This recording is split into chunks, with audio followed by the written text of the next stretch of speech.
Good morning everyone. I am Aril and I am going to tell you about an interesting chapter, Rocks and Minerals, that's for CBSE Class 5. So let me start with a question. What are rocks and what are they made up of? A rock is a substance that is made up of minerals. Minerals are natural non-living substances. A rock may contain one or more minerals. A type of rock depends on the quantity, quality and the arrangement of minerals in it. Now I am going to tell you about the types of rocks. According to the style of their formation, rocks are basically divided into three groups: igneous rocks, sedimentary rocks and metamorphic rocks. Now I am going to tell you about igneous rocks. So, how are igneous rocks formed? When the magma inside the Earth's mantle bursts out through an opening and comes on the Earth's surface, it is called lava. Now I will tell you how magma is formed. The lighter rocks in the Earth's mantle rise up to the Earth's surface and the heavier ones stay in the mantle. They crash into each other, that forms heat and melts rocks. Those molten melted rocks is now called magma. When the magma comes out of the magma chamber and bursts out through that opening, it touches the Earth's surface and now it's called lava. The Earth's temperature is cooler than the lava, so it solidifies and becomes an igneous rock. Now I am going to tell you about some types of igneous rocks. Example: granite, pumice and obsidian. Now coming to granite. Granite has three main minerals: quartz, mica and feldspar. Quartz is white in color, mica is black and white in color and feldspar is pinkish in color. Granite is very hard, so it is used to make buildings, statues and streets. Pumice is another igneous rock. The lava cools and hardens and then slowly the gases escape, and where they were present, they leave holes there. Pumice is mostly found in shades of white and grey. We keep pumice in bathroom to rub off the dead skin, and dentists use powdered pumice to polish our teeth. Obsidian. Obsidian is another lava rock. It almost looks like black glass. It has very sharp edges, so it is used to make cutting tools. Now I am going to tell you about the second types of rocks, sedimentary rocks. Now, how are sedimentary rocks formed? A major portion of the Earth's land surface is covered with sedimentary rocks.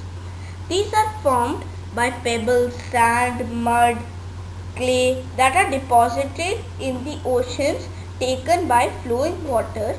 These are the sediments here. Sedimentary rocks can be formed in different ways. First, the flowing water takes the sediment deep inside them, and they get piled up in layers.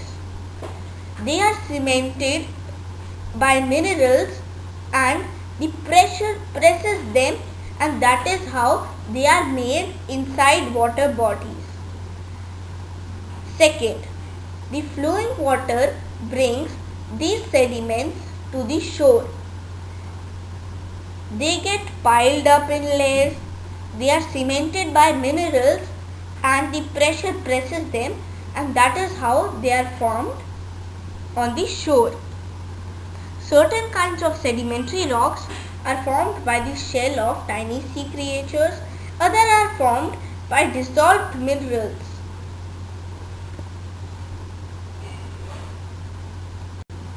Now I'll tell you about some sedimentary rocks like conglomerate, sandstone, limestone and shale. So let's start with conglomerate. Conglomerate is a rock with uneven texture.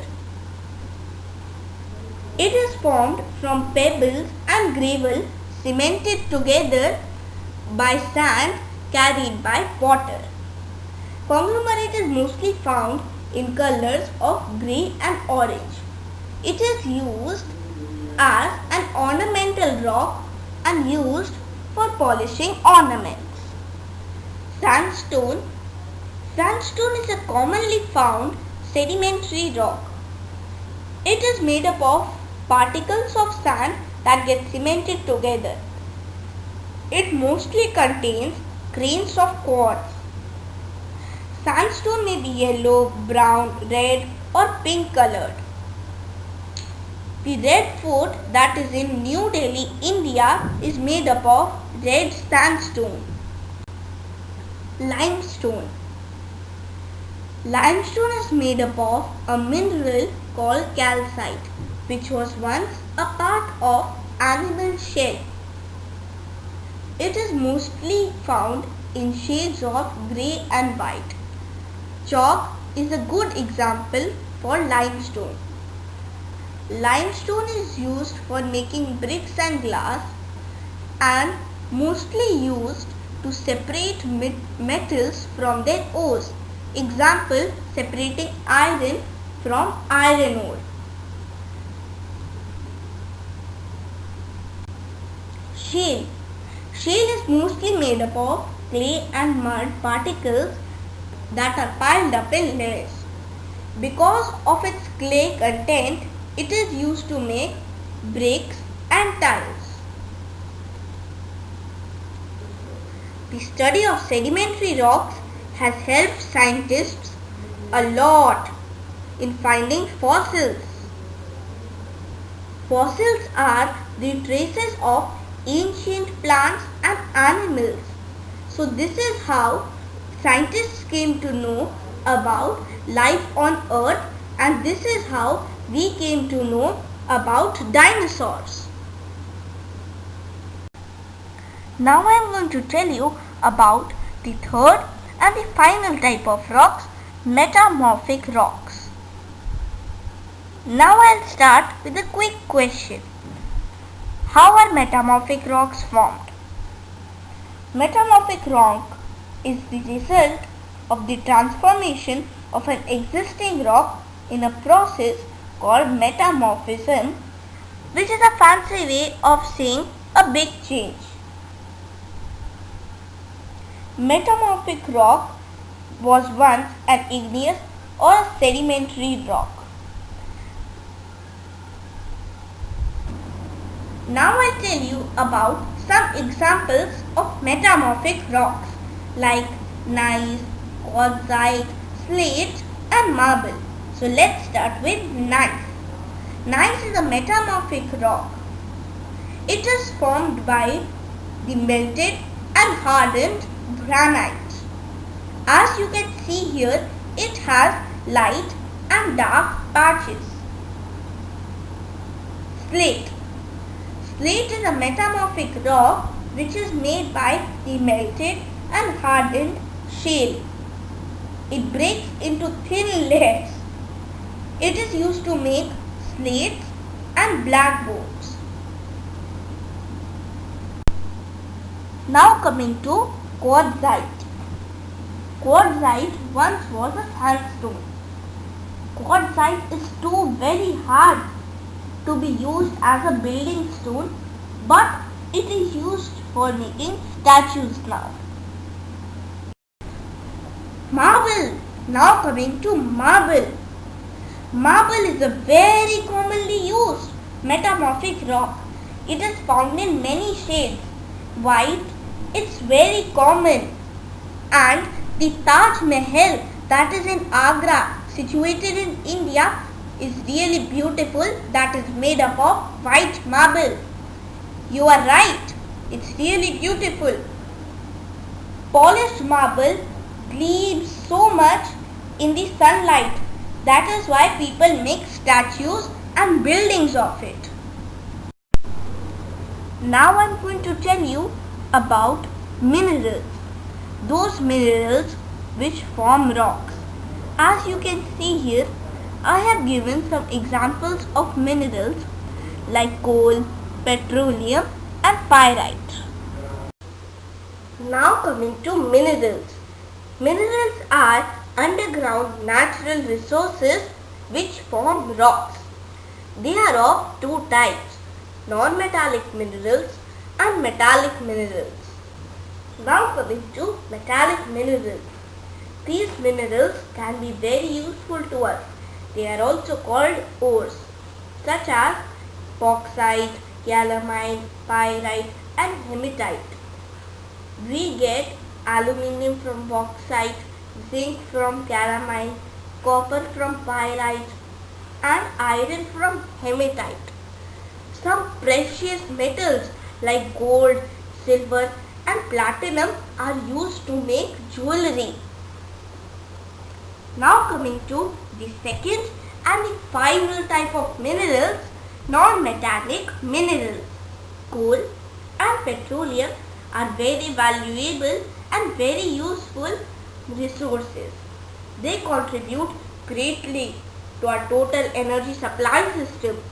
Coal is one of the most valuable minerals stored in the earth. It has been used as a fuel for many purposes since ages. Now, how is coal formed? When the trees die in the swamp, the new vegetation and the other trees which die press there, and those trees keep on going deeper and deeper. The pressure cements them and hardens them, and after thousands of years they form coal. Coal is being used for many purposes like cooking, in steam engines, for producing electricity in power plants and for blast furnaces in steel industry. I am going to tell you an interesting fact. The 90% of energy in India comes from coal, and it is going to get exhausted in the next 150 years. Now coming to petroleum. Petroleum is a fossil fuel like coal and natural gas. It has many names like rock oil, liquid sunlight, black gold and fossil fuel. This fossil fuel is formed from the dead remains of ancient land and sea creatures buried in layers for millions of years and gradually changed into oil and gas, that is petroleum and natural gas. Some very famous petroleum reserves in India are Bombay High, Digboi and Ankleshwar. The main purpose of using petroleum is as a fuel, but it has many more purposes like it is used to make lubricating oil, candles, plastic articles, shoe polish and medicines. Now we understood how important natural resources are and we should conserve them. As Gandhiji said, earth has enough for everyone's need but not enough for everyone's greed. So we should use inexhaustible sources like sun, wind and water which nature has given us in ample. That's all from my side on this topic. Thank you and I hope you understood the chapter Rocks and Minerals.